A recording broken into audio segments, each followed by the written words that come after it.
Now, NHTV Election Live 2018 with Ken Bennett, Teal Caliendo, plus live reports from campaign headquarters. Now, NHTV Election Live 2018. Now, Ken Bennett. Hello and welcome to Election Night 2018 on NHTV, part of the election tradition. And this time around, looking at the results from the 34th Senatorial District and the 87th Legislative District. And joining me, as usual, and very welcome Thank you. to be back together with you, Teal Caliendo. Thank you. It's wonderful to be back. And this looks like it's going to be a pretty exciting night. Normally in off-year elections, they're not as exciting, but we've got a gubernatorial race going, and we've got a lot of people running, a number of women running, and it looks like a lot of people have taken interest. At 7 o'clock, 65% of people had voted, and we're nearing what it was 2 years ago in that very important and very recognized race where everything changed. So I think a lot of things might change tonight. We're going to find out. Locally, we have a lot of interesting races, and with us this evening, we have our Democratic commentator, and this is Jim Giletti. Thank you for having me. It's good to see you guys again. And Jim, you're on the Planning and Zoning. Planning and Zoning. And right next to Jim, we have Rich Lopresti, and you are the chair of the North Haven Economic Development Commission. Yes, so both of these men are deeply imbued into what North Haven is all about. That's for sure. And any ideas about why this election has enticed people so much? There is so much excitement about it. Rich? Oh, well, locally, I think it's an important election. Len Fasano, for instance, has not had a challenger, and this is the first time in, I think, the previous two, if I'm not mistaken. And I think Dave Iaccarino also has a really seasoned challenger in Teresa Veely. And so that has generated a lot of interest. And without saying, I think the governor's race. After 8 years of Governor Malloy, we now have three challengers, four actually, when the Green Party and the petitioning party, and as well as Bob Stefanowski, who's a North Haven native. So we're seeing a lot of action in North Haven related to that, and then Ned Lamont. So it is an exciting term, and of course we have the national that is creating some action, some interest as well. Jim, what do you think about the people who have challenged North Haven's local politicians where there were no challengers before? Well, it depends what you mean by none before. Certainly for Dave Iaccarino, who's our state rep, there's been challengers the last, all three times. Yeah, exactly. There was one Steve, he wasn't. Right. Alden, and Steve Gifford. Yeah. So there's been a challenger, but this is a more formidable challenger, in my opinion. I agree. Teresa is really a native North Havener. She really is about North Haven. She's lived here her whole life. She belongs to all the local civic organizations. She's been on Planning and Zoning with me. She's been on ZBA, has done emergency work around the country. So generating a lot of interest in this race where there normally isn't. And I agree with Rich. I think the governor's race has generated a lot. As everybody who reads it sees, they're saying it's razor thin, very interesting. I didn't think it would be, at least initially. There's a big difference between the two, and there's an overlay with the whole Trump situation. Nationally, obviously Donald Trump endorsed Mr. Stefanowski. Yep. So you've got that whole issue Yeah. overlaying the whole thing. So, and I think that has generated a lot of interest. It'll be very curious to see what the turnout is for tonight. I mean, it seems like it's going to be heavier. We shall see. Well, there's an interesting statistic that Bill Delane, who is our executive producer, he crunches numbers, and he does a great job with it. He pointed out that in the 87th, 2 years ago, Dave Yaccarino did much better than Donald Trump. Right. Yaccarino had 75% of the Republican vote, 75% of the overall vote. His opponent, Steve Gifford, had 25. Donald Trump only had 53% versus Hillary Clinton getting 43%. So Dave is a powerhouse here. What does it take to make a change when the opponent is such a well-known and very successful campaigner? It's difficult. Let's face it. I agree with you. In the last election, there was the really 10,000 to 3,000 was what the numbers ultimately became. The election before that was a bit closer. It was about 6,500, I think, to about 3,000 or about 2,700, something like that. I think that election with the Trump campaign and the Trump election was a kind of a unique circumstance. He did carry North Haven, but the underticket, the Democratic underticket, did very well in North Haven, and has in the past. There have been governors and where we've still had the Secretary of State and the Comptroller and the Attorney General be Democrats. So the Democrats do well. Rosa does very, very well here. Dave, it's a big task to overcome. That's a big gap. It's also difficult. Dave is friendly, popular guy. He's combined with Lenny a lot, who's also a very popular guy in North Haven. Yep. So it's formidable. But I think Teresa brings something that the other people have not. I think she brings a dedication, a seriousness that not that the other candidates didn't have, but people know her. So which makes it much more exciting. But it's a big task to flip. That's a big gap. You got to flip a lot of votes to make that happen. It's a hyper-local situation, whereas the gubernatorial situation is basically three men that people don't know, two that, there's some name recognition, but when it comes to the qualifications and all, it's like been manufactured in recent times and really put out there by media. And we're going to find out a little more about what's happening behind the scenes. Jim DiCarlo is right now he's Representative Town Committee Chairman, the Republican Town Committee Chairman, and we are going to have Joe Villante interview him. Give us a little of what's going on behind the scenes. Hi, Joe Villante here from Republican headquarters for this evening at the Old Fantasia Restaurant. And I have a special guest here, Jim DiCarlo. Jim, welcome. I have a question. Joe. Thank you and good evening. Now you're the town chairman. Yes, I am. What do you do? Well, as town chairman, I coordinate all activities for our Republican Party locally here. I deal with first selectmen on many occasions, and my job is to make sure we get the right candidates for the right positions in North Haven, whether it's a board or commission such as fire, police, Board of Finance, and just to support our Republican ticket. That's good. Now, folks, if you notice, we have a large crowd in here. In fact, we have about at least 100 people outside trying to get in, so they just let so many come in. Now, what are activities? How do you work your full day and busy schedule? Today? Yeah. Joe, well, we started early. We offered rides to the polls for the people that did not have cars, and the requests came in, and we brought them to the polls. We have a lot of supporters at our 5 districts. So many of our Republican Town Committee members were out there with our signs for Dave Yaccarino for state representative, Len Fasano, our underticket, and of course for Governor Bob Stefanowski. Yeah. So we just stay at the polls kind of more or less for moral support. I don't want to put you on a limb, but what do you think the turnout's going to be? Well, at 7 o'clock, North Haven was 65%. So we feel it will be at least 70%, which is a tremendous turnout for an election. What's your prediction on who's going to get elected? I don't want to put you on the spot, but I mean... let me see.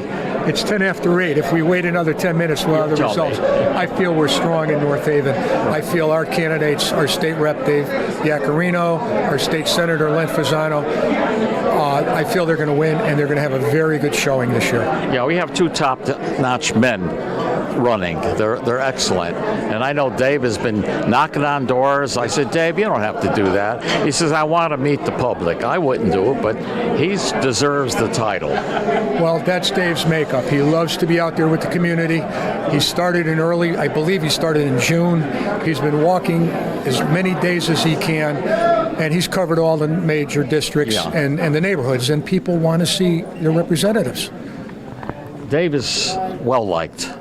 He's well-liked all over. Well, this is Joe Vianti. I'll turn you back to the studio, and we'll see you in a little bit.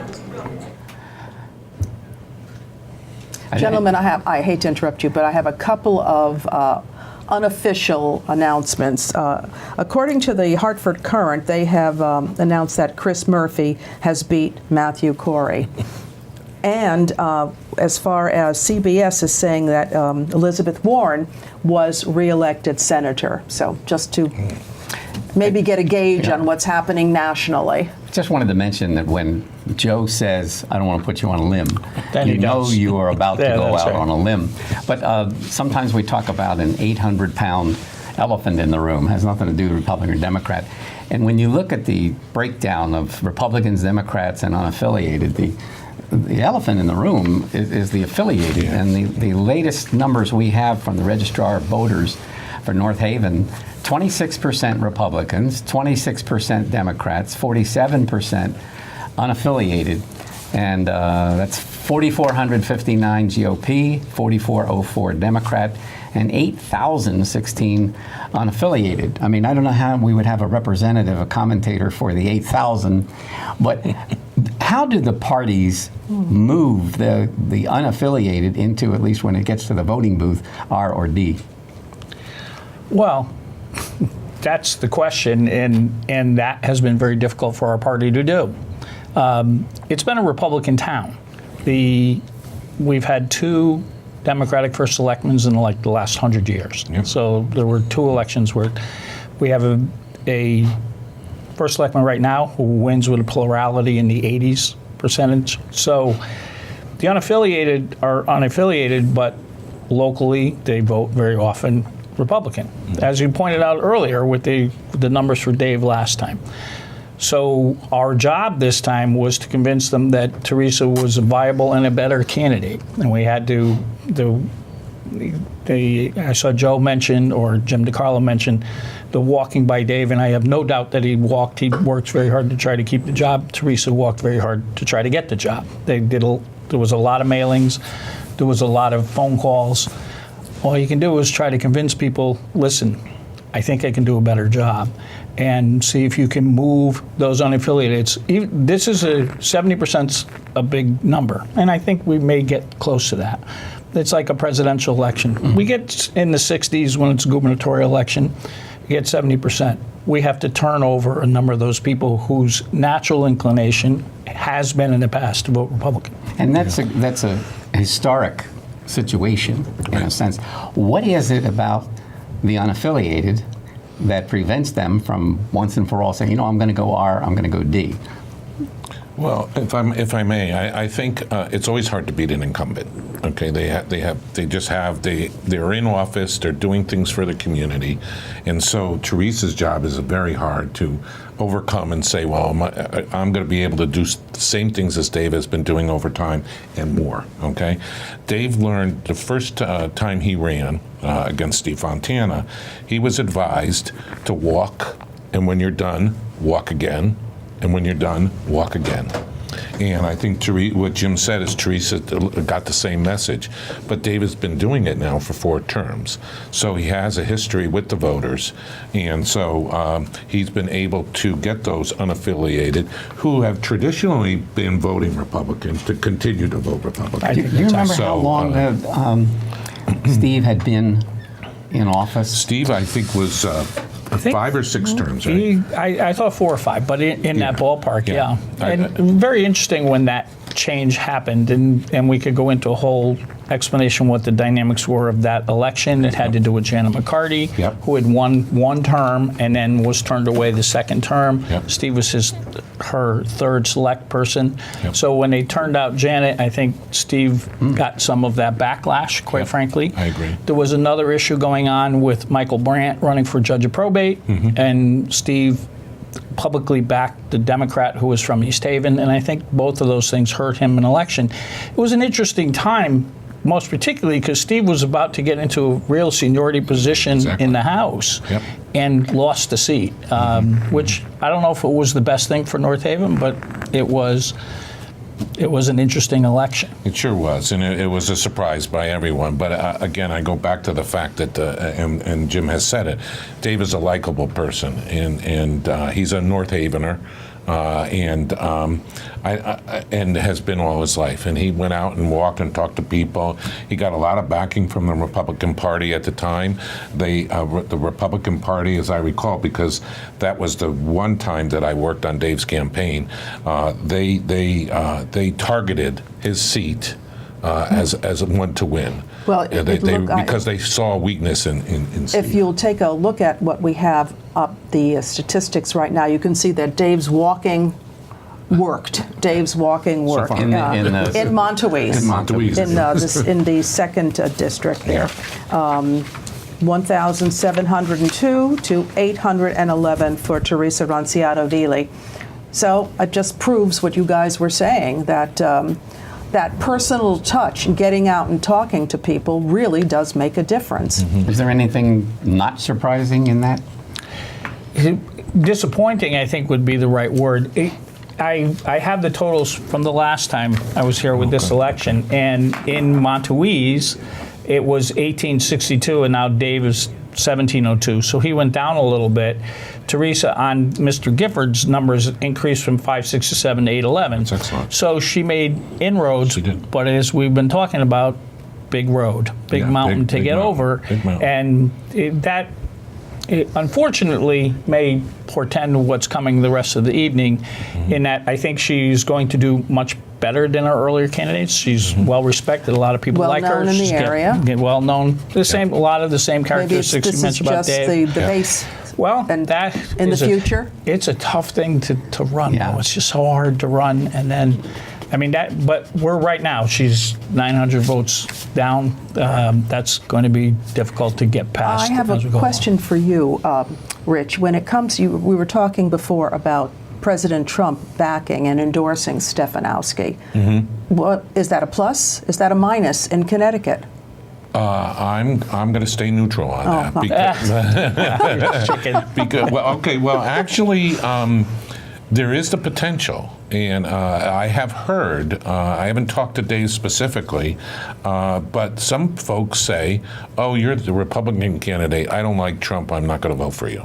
Right. So there is some kind of an So there effect. is some backlash. Yes, Well, for the those. pollsters have also recognized a phenomenon where some of the people they talk to won't reveal if it's a Republican because of their feelings toward Donald Trump. Yes. And so that some of these polls have a flaw of sorts, which of course the pollsters say that's not a flaw, we're aware of it. But they haven't, I don't think they figured out how to get around it. But remember, 2 years ago, going into the night, the pollsters said Hillary was going to be the president. And they did discover, as they've researched what has happened, they've discovered there was this phenomenon.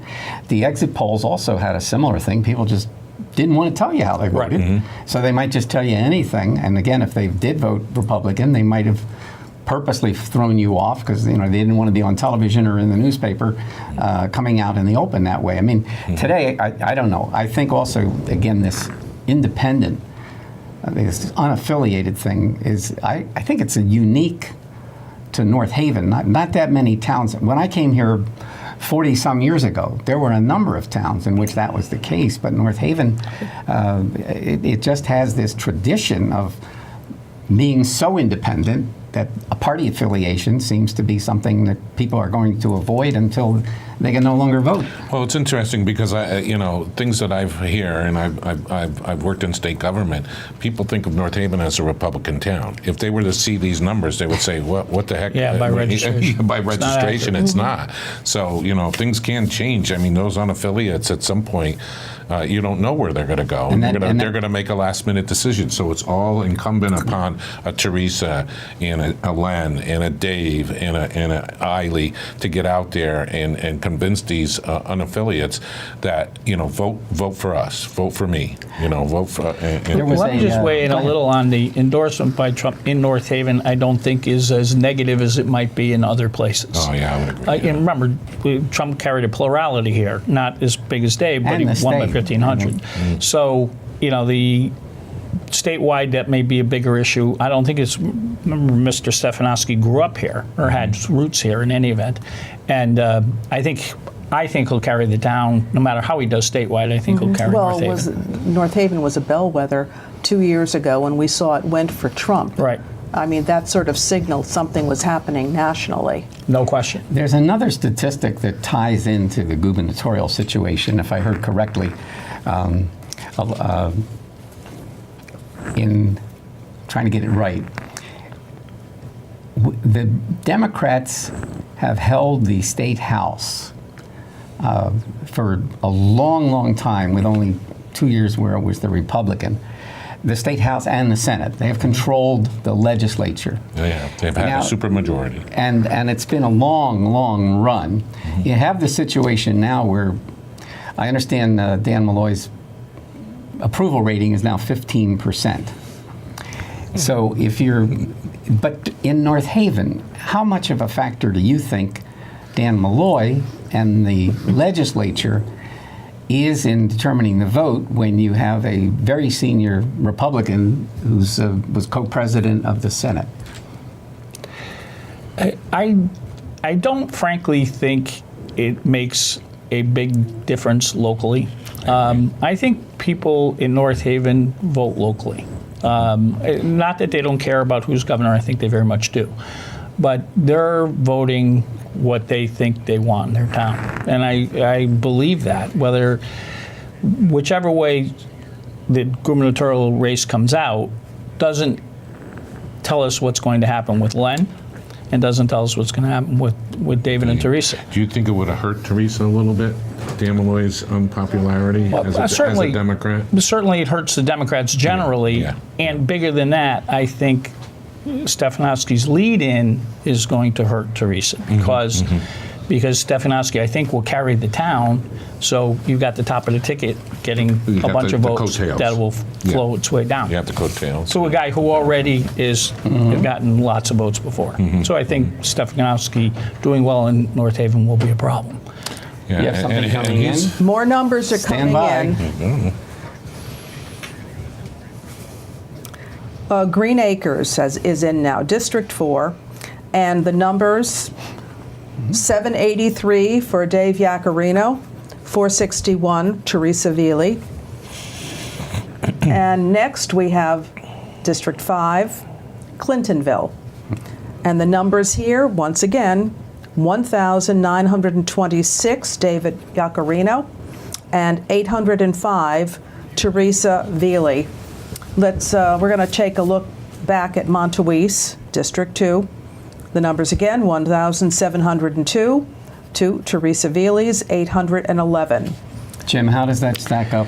Similarly, Clintonville, for example, Dave Yaccarino in 2016 had 2399. Now he has 1926. So he's down at 400 votes. Steve Gifford had 563, and Teresa has 805 or 865. So she gained 250. He went down, but the gap was too much to overcome. We're in the same place, the exact same thing. And if we do Green Acres, similarly, in 2016, Dave got 1,008 votes. Now he had 783, so he's down 200 and change. Steve Gifford, 357, and Teresa's up is 461. So she's up 100, and Dave's down. But the gap was phenomenal. So he went from a 600 vote gap. She cut into it significantly, but it was And the mountain we talked about. Jim has said this, is that Teresa's been a longtime resident all her life. Her mom, she grew up here, raised here. She's involved in the community. She's involved in national organizations. And to me, it makes sense that she would beat Steve's number because Steve had just moved here. I think he's only been a resident for about 10 years. He's not someone who has lived here and been raised here like Dave and Teresa. So, and I believe, Jim, correct me if I'm wrong, but Clintonville's both of their districts. So, and It's definitely Teresa's. I'm not sure where Dave it's definitely lives. Dave. Okay. Yeah, it's So, definitely yes. Dave because that's where we were involved. Our children went to school together at Clintonville. We were in the Scouts together, both leaders, and so it would make sense that people recognize him in that district. I'm going to be very curious, and I think Jim is too, is Ridge Road. Yeah, that's. But again, it's interesting. big I is also that have the one? numbers from the time before that, which Walden? wasn't the Trump.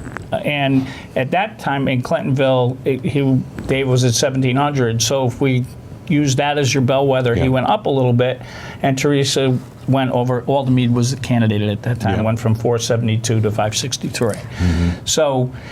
Ridge Road, which is more traditionally Democratic, there was a closer gap. It'll be interesting to see. It was, but it was still a 400 vote gap at its best.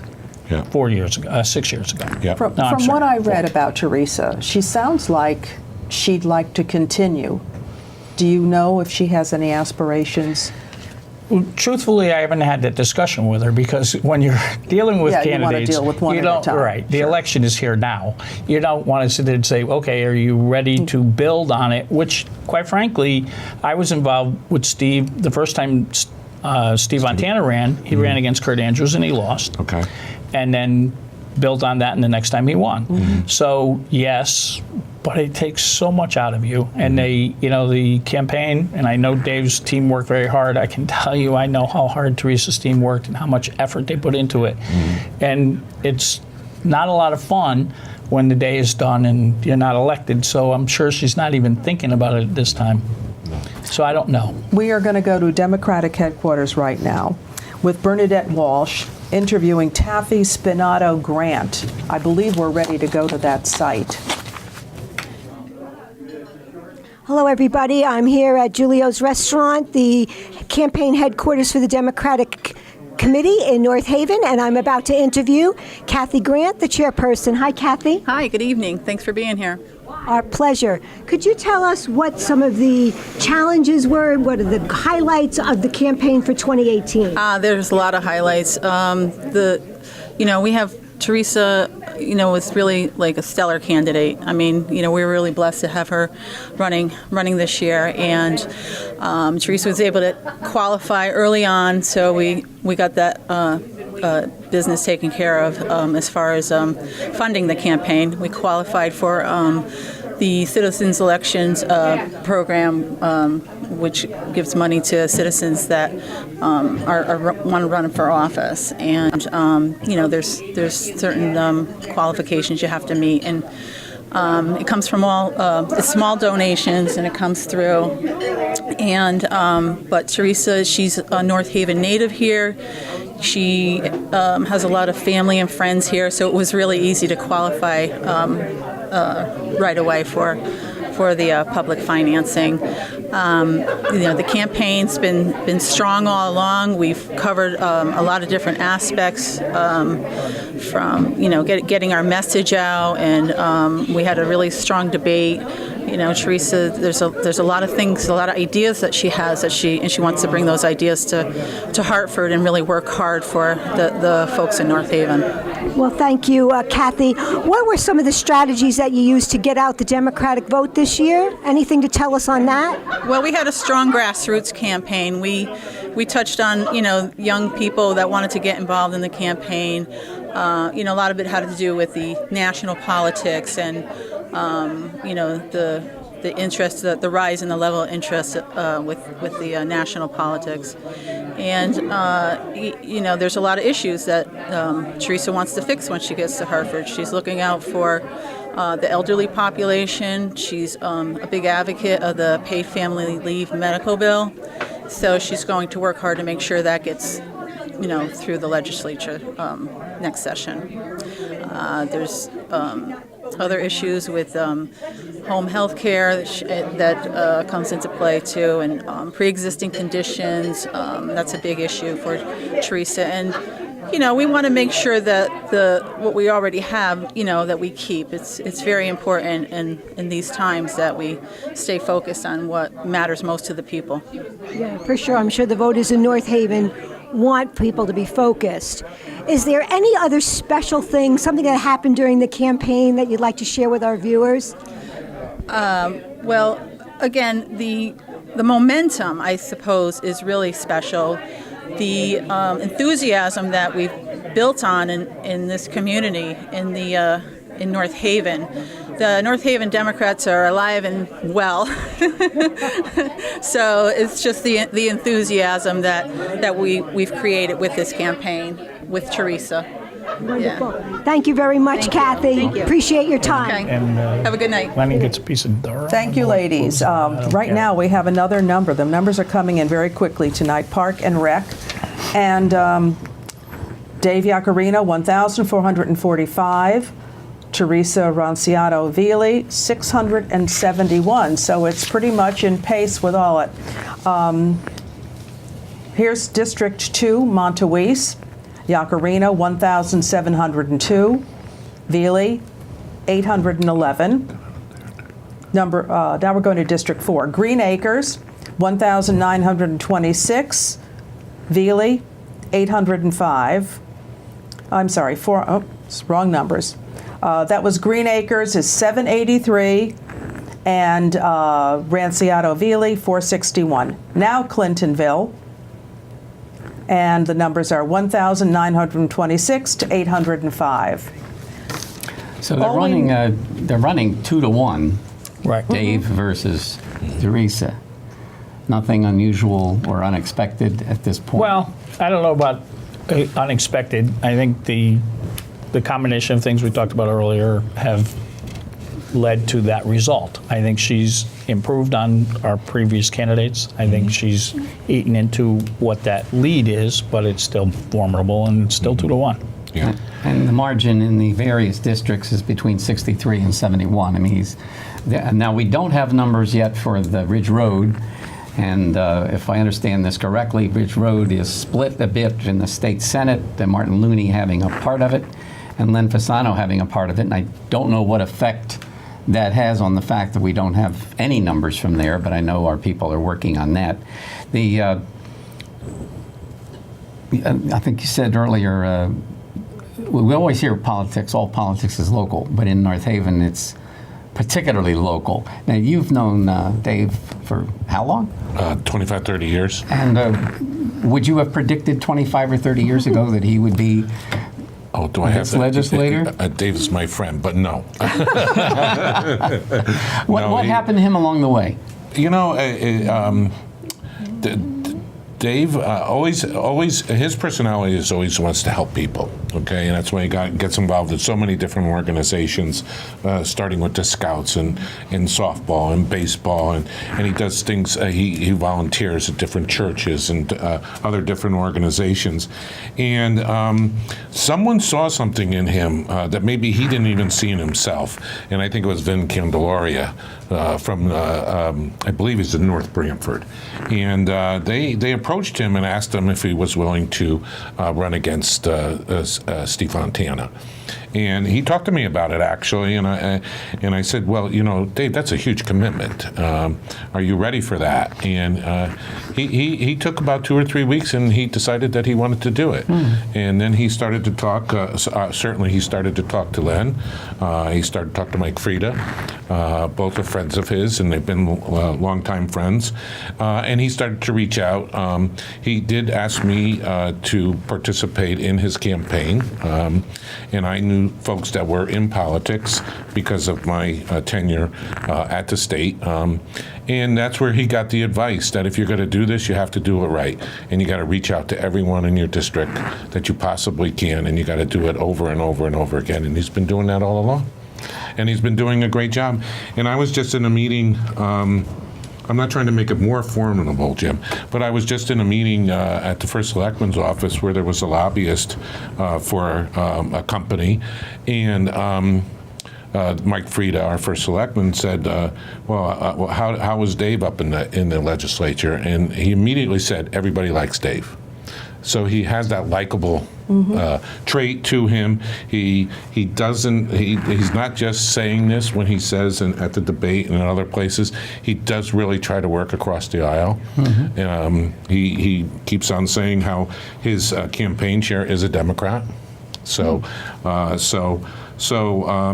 and he works really hard. I think at the debate, which I did attend, Teresa and Dave had some common ground. They agreed on some things. But Teresa did say, well, it's a part-time job.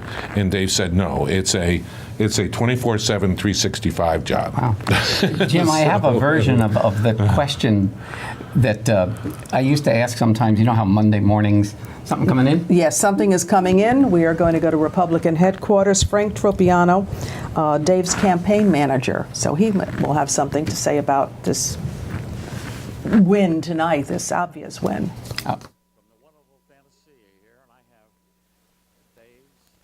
Campaign manager, Frank Tropiano. Yep, Frank Close Tropiano. enough? Tell me, I know he's working door to door. Are you the one who was pushing him?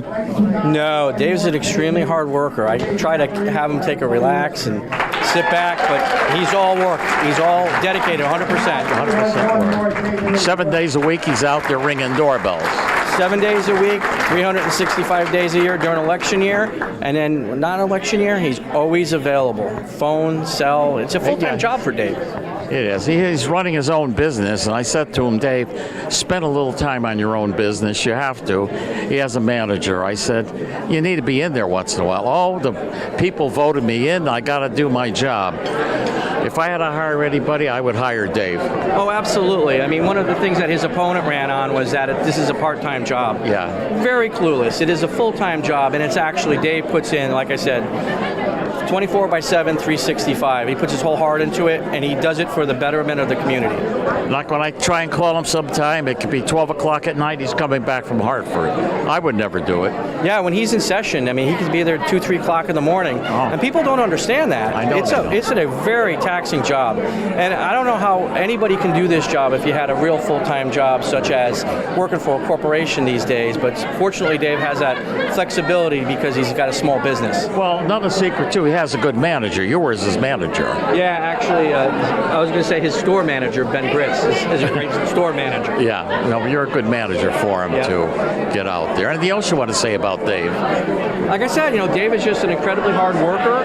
He has incredible integrity. If you look at the kind of campaign that we ran, and we've run the last 4 other times that he had an election, we've kept it clean. We've kept it above board. When his opponent went low, we just stayed high. That's the way to do it. Just run on his record. Did go low. I got in the mail about 2 days ago. Yep. No one signed it, and they said all negative things about Dave.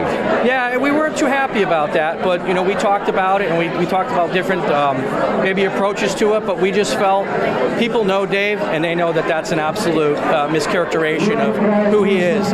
Essentially, the mailer was saying he was self-serving, and if you know Dave, and that's not the situation. Well, thanks for taking time out of this evening to say hello to me. Thank you. Thank you.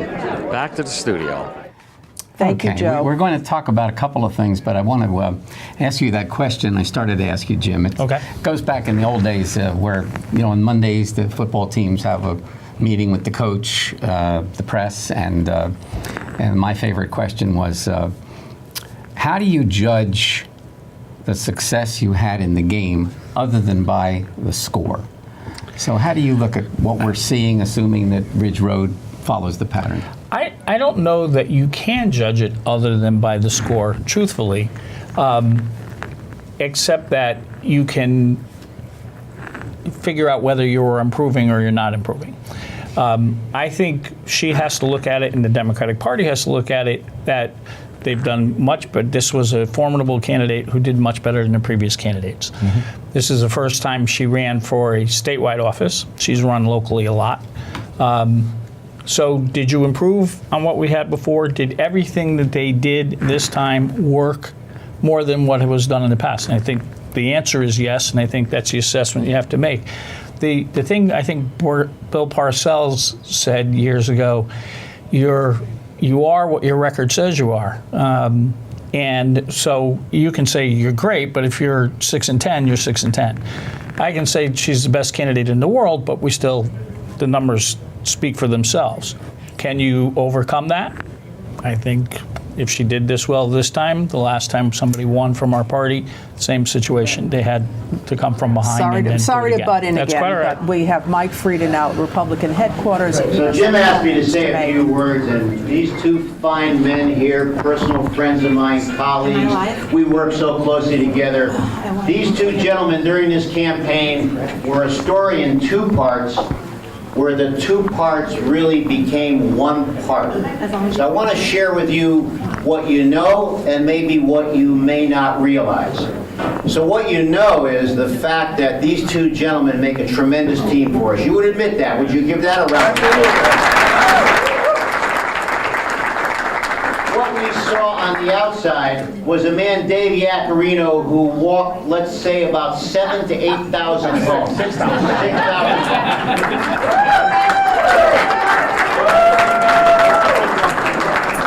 In the true spirit of teamwork, and I'll get to Len in a second because this is the story you may not know.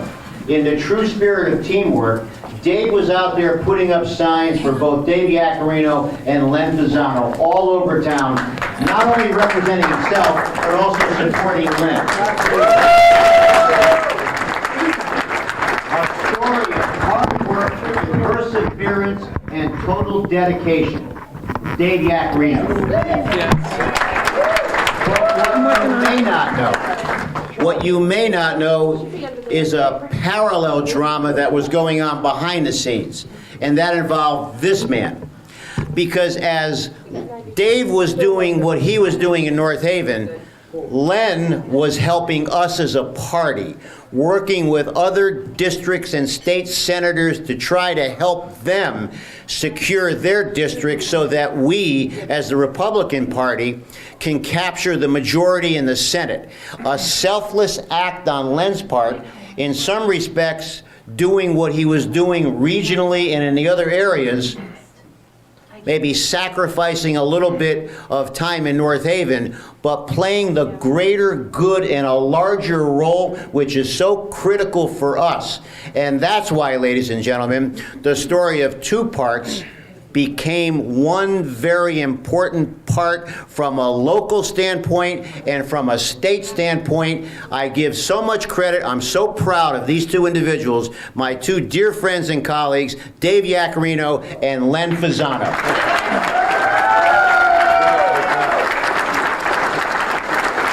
And as all that was happening, let's bring up another one of our favorite men, Mr. Michael Brandt. Would you come up here?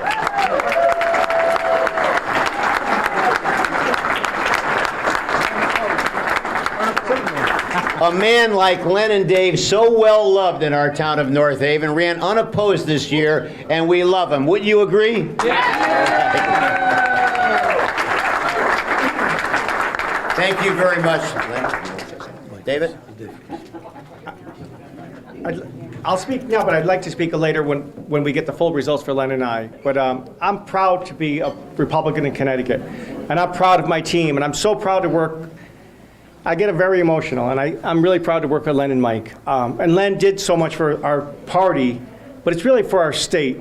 And I'll tell you, before I get into the people I want to thank, I worked really hard this election for many reasons, but our Republican Party turned our state around with the volatility. I know it's boring. Len always says, why do you talk about this stuff? But it's true. That volatility cap and the bond cap is turning our financial situation in the right direction of our state. And I'm proud to be part of that. And when you do that, you can help people. We have a huge surplus right now. We have problems going down the road next year, but at least we're building stability for our business community, our residents, our families, people of need. And I'm proud of that. I'm tired, to be honest with you, of people saying, we want to help one class. We want to help everybody. You help people by lifting people up, by giving them opportunity, and I'm proud of that. And I'm proud to work with our first selectman, Mike Frieda, and the whole administration, Valerie and everybody. So that's that. But Len, I work with Len all the time. We have a lot of late nights. Sometimes we don't say hello to each other. Sometimes we say hello to each other because we're so busy. No, but that's fine because we know we always have each other's back, and we have your back, and the people of North Haven's back. So am I giving my, Keep going. We're still waiting for the results, so keep going. I want to kill time because we need 10 more minutes. And I don't like to speak usually. I got to say one thing. David missed 2 streets, and he doesn't even know the 2 streets he missed. It's not. But I know. One was Interstate 91, and the other was the Parkway.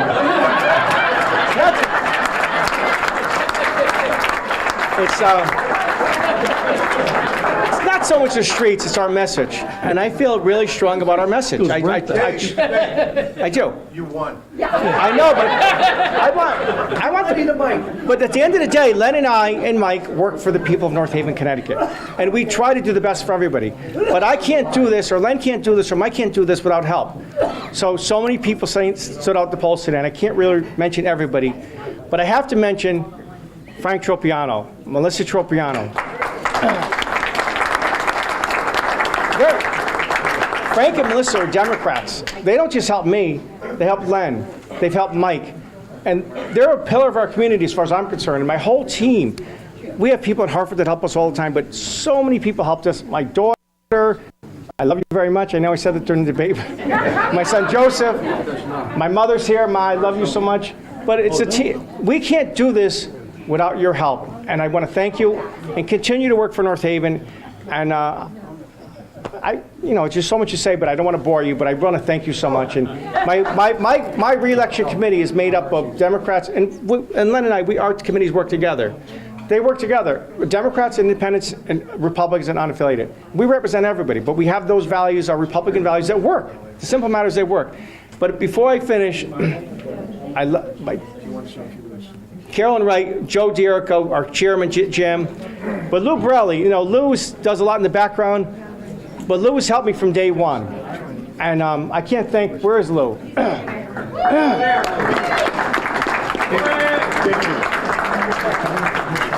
Yep, that's it. But thank you all, and God bless. And my 2 best friends of my childhood are here, Dave Nazario and Timmy Hunt. And Timmy, I saw Timmy, cancer survivor, and I saw him, it made my night. Thank you. I'm going to turn the microphone over to our judge of probate, Judge Brandt. Sir. Thank you, Your Honor. Thanks. Sorry, Mike. I appreciate everyone's support. It's been 16 years that I've been the probate judge, and the little kids that were running around helping me campaign are off in college. I have one who's a freshman in high school, but he wasn't even around when I started as a probate judge. But many of your faces are familiar over those 16 years, and I appreciate all the support. I don't have issues as a probate judge to discuss political issues. I just try and do a good job and make sure that I listen and make sure that everyone who comes to the court feels like they've been met with some compassion and some ability to deal with the issues, but also deal with the issues as a compassionate person who's willing to let families vent, sometimes guide the families to resolution, and that's what I enjoy most about my job. So thank you very much, and I appreciate all your support.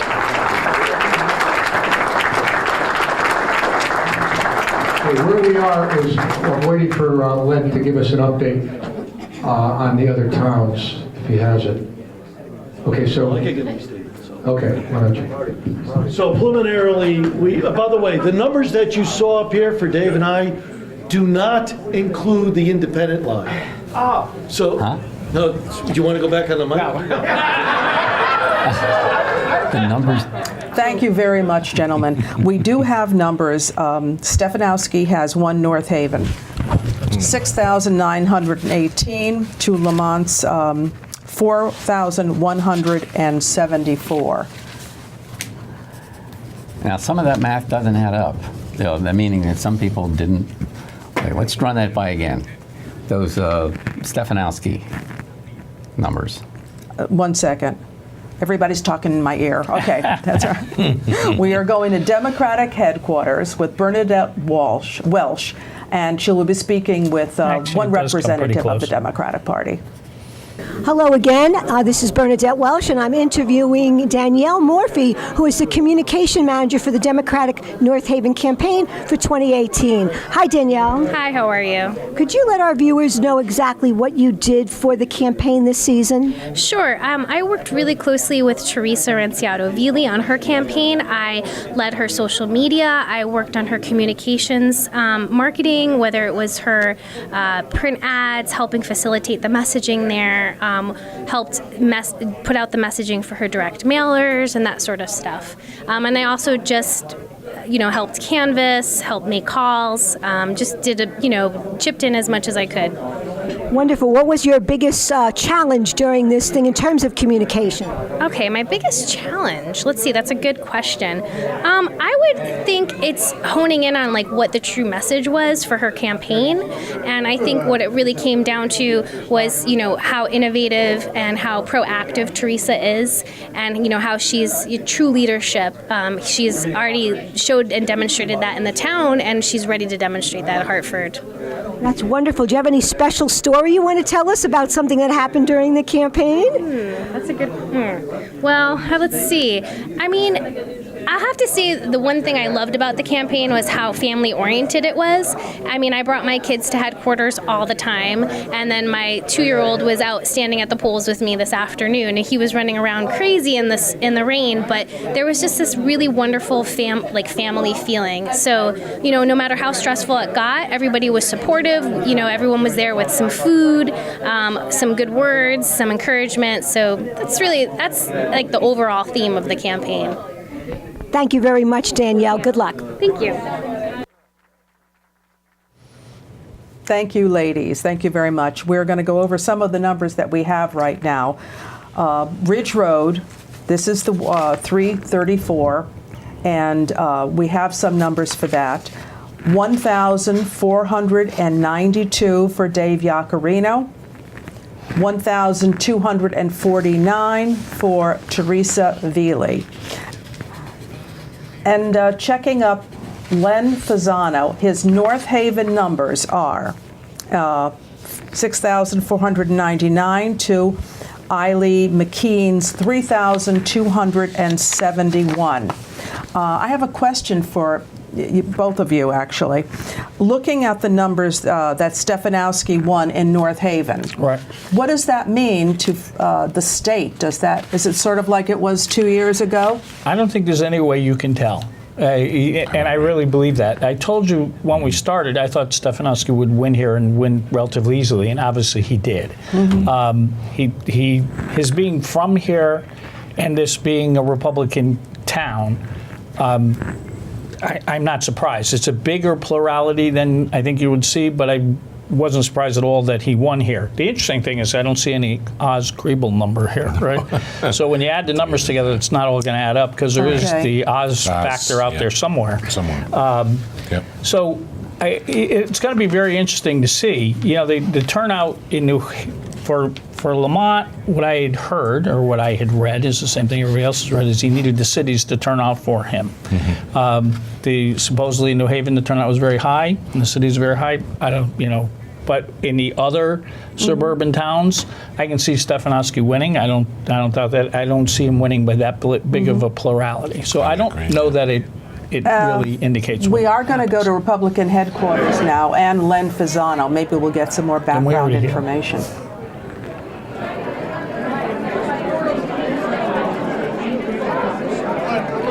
Joe Vianti again back, and I have Len Fasano, our new state senator. And Len, I know why you won East Haven.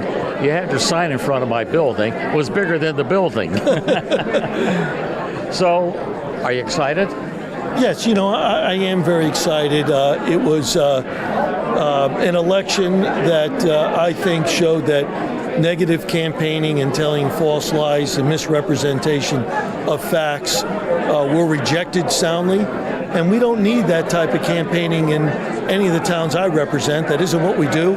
We have a debate on the issues. We have a debate on policy. That's all fair game. But when you spread lies and false representation, it demeans the whole idea of democracy. Dave, I've known you a long time, and you've been a gentleman all the time. So they're very lucky to have you in Hartford. Thank you very much, Joe. It's a privilege and an honor to serve this district. You know, every time an election comes up, I get butterflies. Every time I get nominated, I get butterflies because I sit in a chair at the Capitol for a slice of time in history. And it's just such an honor that people vote us in. Thanks for sitting. I know you're busy. Everyone wants to shake your hand. Well, thank you, Joe. Appreciate it. You deserve it. Thank you so much. Thank you. Because the lead-in is such We're a back big on camera, rally. everybody. Yeah, I don't know if we saw victory speeches or holding back from victory speeches or whatever. But when you look at the district, talk about the district change that hit the 34th, the 34th and the district change. So we really can't compare numbers. Well, not exactly correct. I think 2 elections ago, there was a redistricting, and part of North Haven went to Martin Looney, and that was part of the 3rd. So Dave has the whole town. The 87th, the state representative seat, his district is the town of North Haven. Lenny's district is North Haven, East Haven, Wallingford, and a little piece of Durham. And Martin Looney's is a big chunk of New Haven and a very little piece of North Haven. Why that was done, I have no idea. And Hamden and East Haven. Does he has a little piece of all of those? All of okay. those, yeah. So it didn't make a lot of sense to me at the time, and still doesn't. Dave has more votes in North Haven than Len Fasano was because Dave has more territory. Correct. So they're more available But votes. your comments on Teresa's showing in the 87th and Eileen's showing in the 34th. What do you think? Well, off camera, I asked him. I said, "What do you think?" We thought both of us agreed that that's an excellent showing for Eiley in North Haven for a first-time candidate. And the territory is so much bigger. So that we agreed that for a first-time candidate that she really showed very well in North Haven, anyways. The fact that 2 women vied for these positions, any kind of a response to the Trump phenomenon? It'd be hard to judge it based on what the final result was. I think Teresa did much better than the last one, and we didn't get to Ridge Road. Ridge Road, she was within 200 of Dave's But just the fact that they were running. Yeah. Well, I do listen to the news, and there is a big push, and I think it was the candidate, I'm sorry, her name is escaping me right now, that ran for the District 5 for the U.S. Congress. Johanna, National Teacher of the Year. Yes. Exactly. Thank you. So what she was saying is that the Congress should more be a representation of the United States in a whole. And basically what she was saying is there's not enough women in Congress, and there's not enough people of color and Latinos as well. So I think there's just been a big push in general, nationally, to get more women out, to get more people of color, and Latinos as well, because our country as a whole is shifting in terms of those demographics. And we're a little behind the times with regard to other countries. Oh, and as far as women in positions of power. It doesn't really, if you think about it, it doesn't make a lot of sense if the electorate is almost half, and then their representation is under 25%. When we talk about women coming a long way in Connecticut, in the early 1970s, I covered the legislature for Channel 8. And in those days, there was a club up there where the legislators would go to eat, but women weren't permitted. It was called the Hawaiian Room. Women had to eat wherever they could find a place to eat. These were legislators. And the men just, they certainly didn't treat the female legislators, there weren't that many of them, equally. And then along comes Ella Grasso and some changes, et cetera, like that.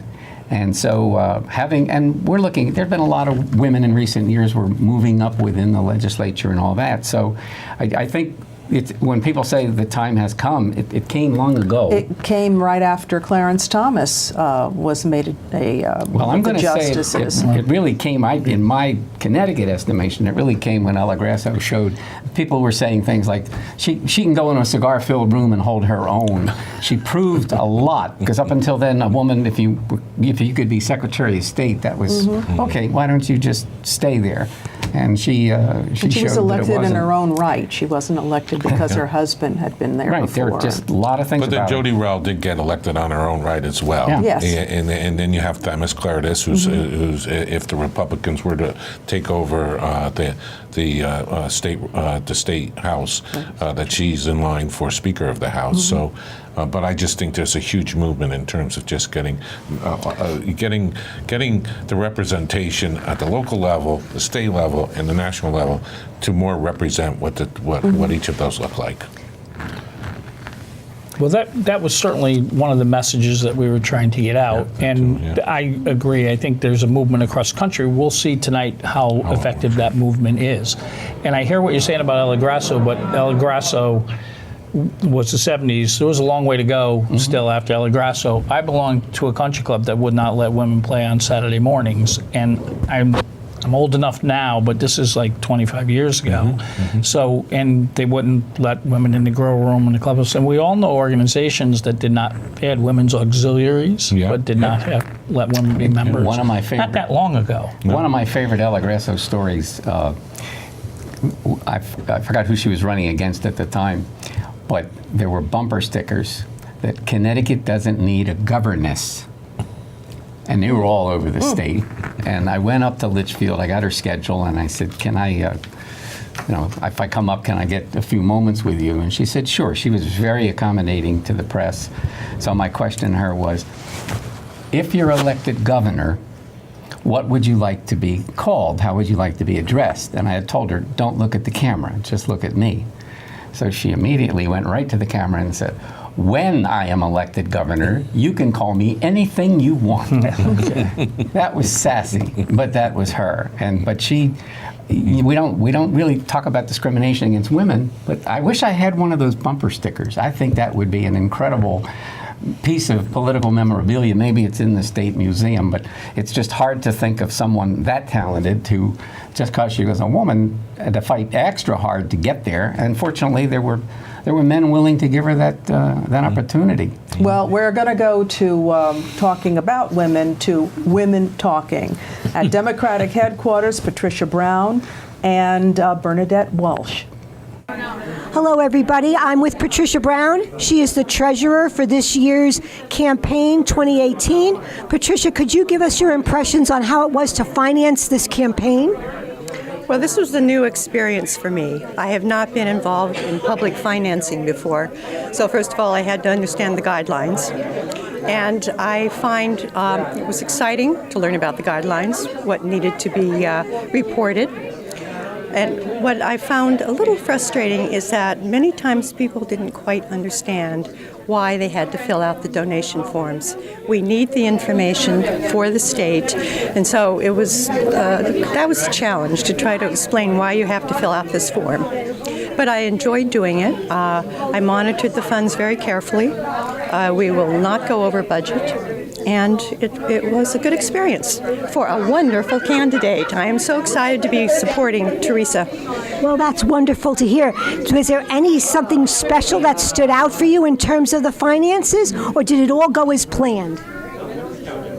Well, I guess I'll know when it's audited. At the moment, I think it went well. But that's great. Yeah. Thank you so much, Pat, and thank you for talking to us. Thank you. Here's to a victory for Teresa. That was taped. Well, thank you. We're right back on set now, and I don't know. It's been an interesting evening so far, and obviously it's going on because we still have numbers that have to come in. I'm not sure what we're going to get now because we got Lenny's numbers throughout. Well, I think East Haven went for Stefanowski. I mean for Fasano, and I'm waiting to see Durham and Wallingford, and those. So we're going to get those numbers? I don't know when. Right. It's an interesting night. We have people working on it. We don't know what it will take because It's been taking a while already, but Because you need East Haven, you said you got East Haven, but we need Durham and Wallingford. Yeah, and we are going to well, have they know at least they think who a very limited information out there. Somebody in East Haven's talking, right? So we just got to get the rest of the story. We are going to get a concession speech at some point. I know they're working on it at the headquarters right now, but we're not going to it yet. So as soon as that is ready, we will take it. From Teresa or Yes, from from IG? Teresa. Okay. What about we saw that turnout today. Everybody experienced that turnout today. Yeah, well, 66%. This is, I mean, just talking from a civics point of view in this town, I think the state was looking for 73% turnout today. That was a forecast from the Secretary of State's office. But so far, we don't have that total turnout number yet, but it looks like North Haven's going to match the projection for the statewide participation. Well, the sheet that we've been provided says the total turnout is 66%, right? That's so. It's a little old now. Well, that's for all. I think it's for everyone. It's all of the districts. Yeah. So it doesn't have absentees. Correct. So it could go up a bit, but that would be whatever the absentees would be. So we're going to get close, but we're not going to get into the presidential range. No. We're going to get better than a usual normal governor's mid-year. race, and way more than Rich and I were talking about that earlier. The municipal elections are in the 30s. Yeah. So way more than the municipals. The last municipal was 30. The one before that was 38%, and the other one was 32. And the municipal start tomorrow, right? Indeed. That's for it's people election day, then first day of campaign. And we'll start talking about it in all the morning shows. 2020, they're going to start my talking goodness, about yes, it. yes. If you can take that. But locally, it's hard to keep the media from saying, okay, are you ready to run for this or are you ready to run for that? But I think we really do need to know the composition of how things are going to turn out ultimately within the state itself for that control of the General Assembly. That's still a pretty big factor. I remember tolls. I remember, in fact, I was working in Greenwich when that Stratford toll tragedy happened, and it was devastating. I've always felt that the shoreline communities suffer from the legislature because so many of them don't live here. But we've, for the future, this question about balancing the debt and the budget and all that, it seems like some people are heck bent on getting tolls back. But I did hear a list that those tolls would be all over the state. It wouldn't just be that you're 95 hitting it here. But what do you think of that concept? How would that affect North Haven? Well, it's 91, but they're going to have to look at 91 in a different way. I think this was one of the differences that actually that Teresa and Dave had. Yep. I think Teresa was a proponent of tolls. Listen, nobody wants tolls are another tax. And that's what everybody says, and they're right. But we're going to be $2 billion in the hole come the next budget if what we hear is correct. I hear Mr. Stefanowski, if he's governor, saying there's not going to be an income tax or eventually going to phase out. I don't know how he's going to do that in the face of a $2 billion hole. So the idea with the tolls is like, okay, we need to grow our economy, we need to do better, but we need another source of income. And here's what Teresa's argument was, is like, listen, if you go to Massachusetts, if you go to New York, if you go to New Jersey, if you go to New Hampshire, I think, you pay, and go up and down the eastern seaboard, for those of us who've ever driven down to Florida, you pay tolls everywhere. So why are we letting all the people coming through North Haven not pay tolls? Now, one of the arguments I heard is that we could lose some federal money. Well, that applied to all those other states, and they still do it. I remember vividly that crash that took the lives of young people. Family, It was terrible, but tolls aren't built that way anymore. You don't even slow down anymore. They can put up an electronic device and it monitors you. I've heard people tell me they don't want tolls because it's another way to tax, and I understand it. I just don't know how else we're going to fund the government. So but it was a difference. I think Dave is an anti-toll guy. Yeah, well, yes, and I think both the leadership, Len is against it, Dave is against it, I think the whole Republican Party in Connecticut is against it. So they just see it as another tax, and they're worried about losing federal funding. And so that's good. It's going to still have to be addressed. Now, one thing that we didn't talk about tonight yet is that there were 2 amendments to the Constitution. Good point. And one of them was the lockbox, okay? And the transportation the funds. transportation, they go into a specific account, and the idea behind that is they're only supposed to be used for transportation. However, I read it, and I read it a few times, and again, my experience up in Hartford, if they needed the money, there's still a loophole. There's a way of getting it. So some people said, well, yeah, it's just ceremonial. We're gonna put it on there, and we're gonna vote for it, but it's still more ceremonial because there really needs to be some real safeguards. But I commuted to Hartford for 30 years, and we have to take care of our roads and our bridges, and I recently went down to Richmond, and every state I went to, I paid a toll, and I actually paid a congestion toll to bypass some traffic. So right. So it's going to be a hard decision, but we have to come up with. What's the number? $100 billion to get where we really need to be. We need to fund state pensions and other things. And that's the problem. The revenue has to come from somewhere. It's nice to say nobody wants taxes. Let me. There's no politician you're going to run into anywhere that's going to say I want to raise taxes. Nobody wants to. They know it's a death knell when it comes time to be elected.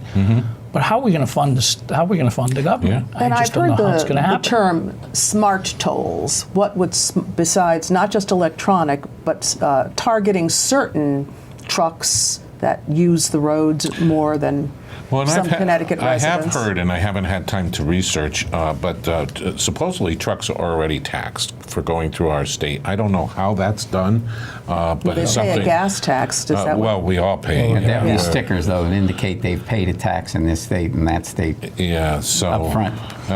So I don't know about that, but it's going to be a challenge. We have to. That's something that's certainly going to be depending on who becomes governor, because Bob Stefanowski has said categorically no tolls. Ned Lamont says tolls, but we're going to do it right. Right. Whatever that means. Whatever that means. So, but nowadays.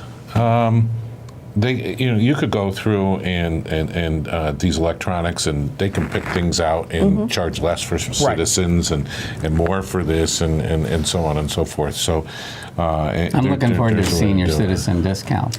Yeah, there you go. I don't see that happen. It's interesting because every time you make one of those changes, you invite some litigation over to who you excluded and who you didn't exclude. Yeah, that's true too. So there are all kinds of issues with it. It just seems. The argument against it, I think, is that people in certain areas are going to end up being targeted, unfortunately, because some of them are going to have to drive through the tolls where I live 2 miles from my house. I don't have to go through tolls unless I'm going somewhere. Right. But like if you're going to Hartford and there's tolls in Hartford, you got to go every day. You're going to have to pay it. We are going to go now to Democratic headquarters, where Teresa Ronciato-Vili is making a concession speech. Hi, everybody. So before I concede, and I will concede to Dave Iaccarino, I want to say thank you to everybody who's in this room with me tonight, and I want to say thank you to everybody who came out and voted for me, and that means everybody who is a Democrat, a Republican, or an unaffiliated voter. This is the best we've done since we lost Steve Fontana. We got 35% of the vote without everything in, so I am so proud of everybody in the town who came out and vote and everybody who worked on the election. My opponent and I ran a clean election, and I respect that, and I'm grateful that we were able to get so many of the issues out in this race. We will hold his feet to the fire, because a lot of people here now understand that we need a fair minimum wage, that we need paid family medical leave, and we need to bring revenue into this state. That being said, there's so many people I need to thank. I'm going to start with my husband, who hates politics, but he was there for me. My mom came up here from Florida. I have relatives in this room. I have the guys from Notre Dame and students from North Haven High School. They taught me things. I hope they learned something about the process. Finally, I'm going to say something that I said earlier. We have people in this room from every part of North Haven. We have some helpers from Hamden. We have people who are black, who are white, who are Hispanic, who are unaffiliated, who are Republicans, who are from all over. And what that says to me is that we are the party of unity. I want to make this the town of unity. I want to say that we are going to be gracious in defeat. I also want to say that working as a team means that we work against bigotry, against prejudice, and no matter who wins this governor's race tonight, we are not going to be Donald Trump's Connecticut, okay? So I'll see Dave in a few minutes. On my way. That was a beautiful concession speech. This town is so civil. You know, it's overall. I mean, I think we all know we have to live with one another. I mean, you know, it's like we all go to the same places. We all eat and drink and go on to the green, and you know, we have political differences. Doesn't mean we can't treat people decently. I mean, that old line, can't we all just get along? There's a Not all lot the more time. getting along. Well, there's still a lot more of it in North Haven than some other places. I mean, tomorrow this town goes on pretty much normal. Putting on your other hats in economic development and things like that, since the municipal situation starts right after this, what do you think is going to be campaign issues for the next year as you go toward first selectman and the other offices? Well, from our perspective, we think everything's going very well. So, I mean, I think Jim would agree. I mean, we have a wonderful first selectman. We were talking about how hard Dave works, and we said, I think it might have been off camera, that Mike Frieda actually works harder than Dave. He's Dave on steroids. He really has worked hard in economic development to grow the top line revenue, and we're on the right path there. We have, you know, Mike likes to talk in sports language and analogies. So we got the home run with Amazon. And we've got a lot of singles coming up with the renovation of the North Haven Plaza, which is now called Washington Commons. He's close to being 90% full now. And we're working on some of the challenges around town as well. I think he's headed in the right direction now.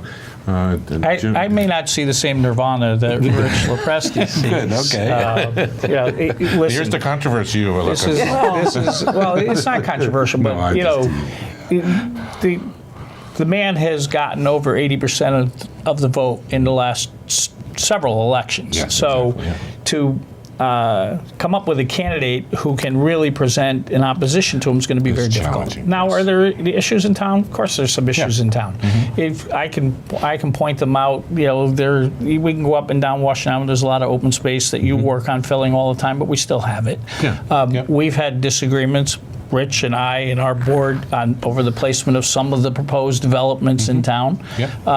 So there are issues. I think our town is in better shape than a lot of towns, and I think the people in town see that. So it's going to be very hard for us to come up with issues. But there are some. There's some housing issues. There are some development issues that we'll be able to discuss. What's the Quinnipiac University impact, including housing?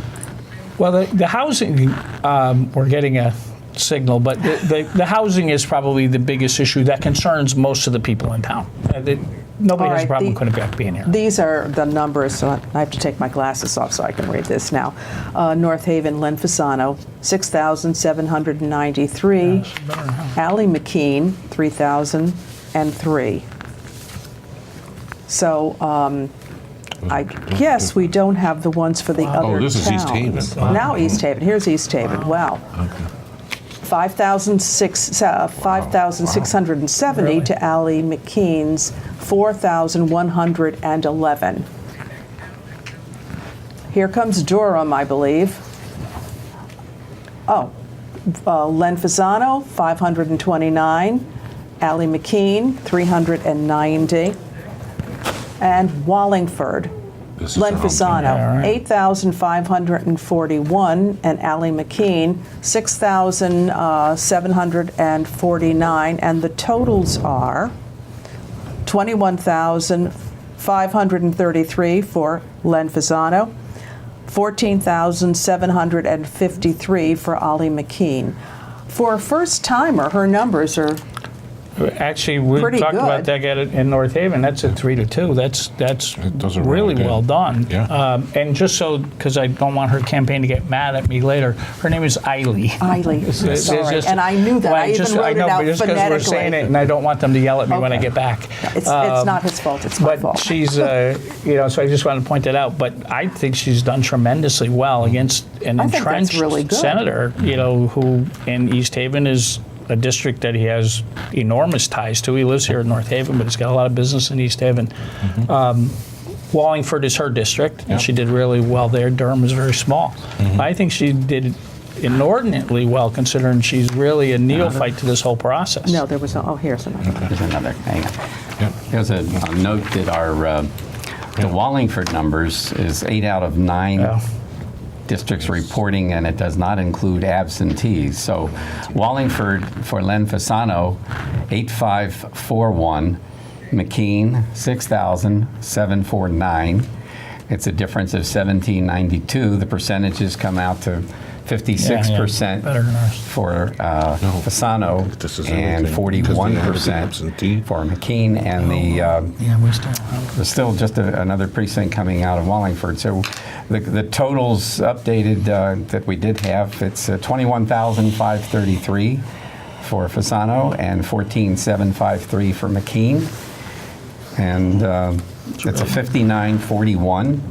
In North Haven, he was 66-34, so the other towns do account for a little more popularity for his opponent.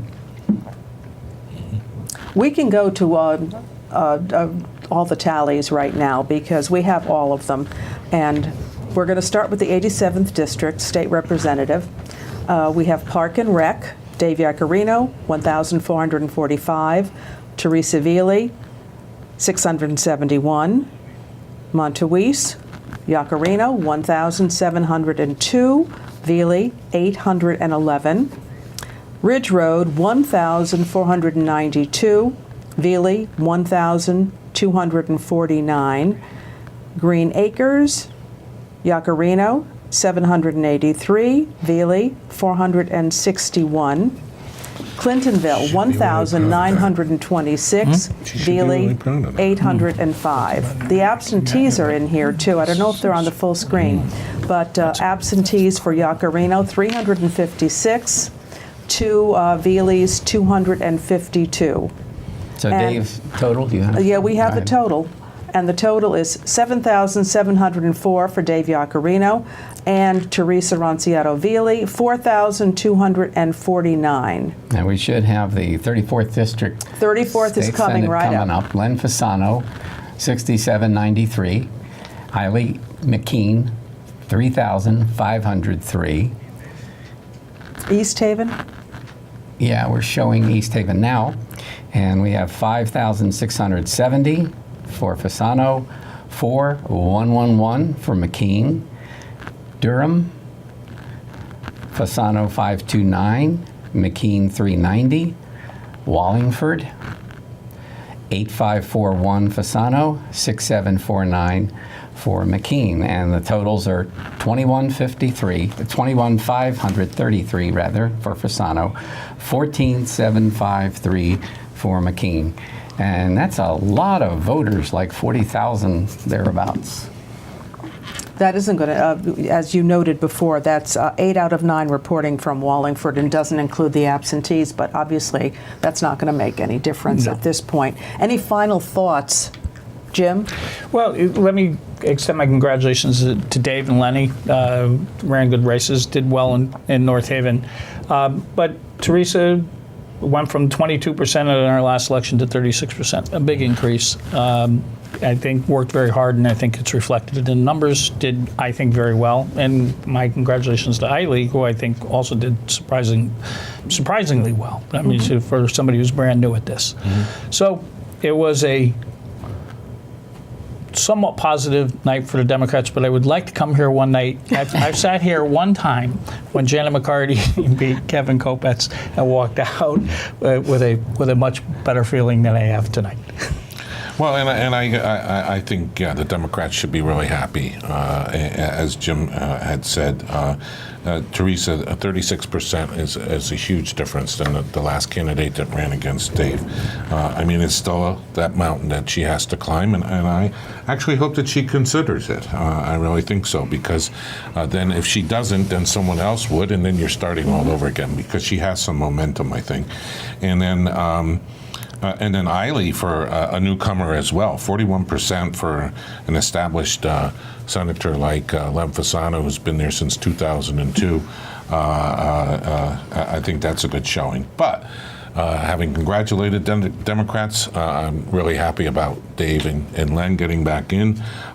They do really hard work up there. They have North Haven's interest always, and I'm proud to be associated with the party and with the two of them. As I said, they're both very close friends.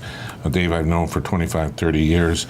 Len Fasano used to get his haircuts at my father's barbershop, so we go way back. So. And then among the final thoughts tonight are what's ahead for Len Fasano. That's going to depend on the statewide outcome of the legislature. He may become the state Senate majority leader behind the show, or high up in the Republican ranks one way or another. He's going to be busy. Sure is. And the same thing for Dave Yaccarino. No matter which party's in control, he's got the seniority kicking in. And for North Haven and the environs, it's good representation. And as we said, the municipals are underway as far as campaigns go, and people raising the money. And soon we'll see a lot of campaign signs disappearing from lawns. Is there some law that says they got to be out of there in 24 hours or something? I don't know that there's a law about it. I think there's a lot of local ordinances about it, about taking it, but everybody wants them down. Yeah, I think we're all tired. Yeah. You know, when I drive down the road, I find them distracting because I'm trying to see who's got a sign up. Yeah. And I just hope they don't start any commercials for at least 2 weeks. Yeah. How about for at least like 8 months? There you go. Thank you so much. The women did well? Women did well. They were, we were there. We were there on both sides, running and also, on the air. So I'm very happy with that. And I'd like to give a shout out to everybody behind the scenes here, because we were going back and forth from one campaign headquarters to another, and I think everybody did a wonderful job. Thank you so much. And we thank you for joining us. As we said, it's become part of the election night tradition in this area, North Haven. NHTV with live election coverage. And this year, live election coverage on the NHTV Facebook page. The world is definitely changing. I'm Ken Bennett. I'm Teal Caliendo. And on behalf of everybody here at NHTV, thanks once again for being with us.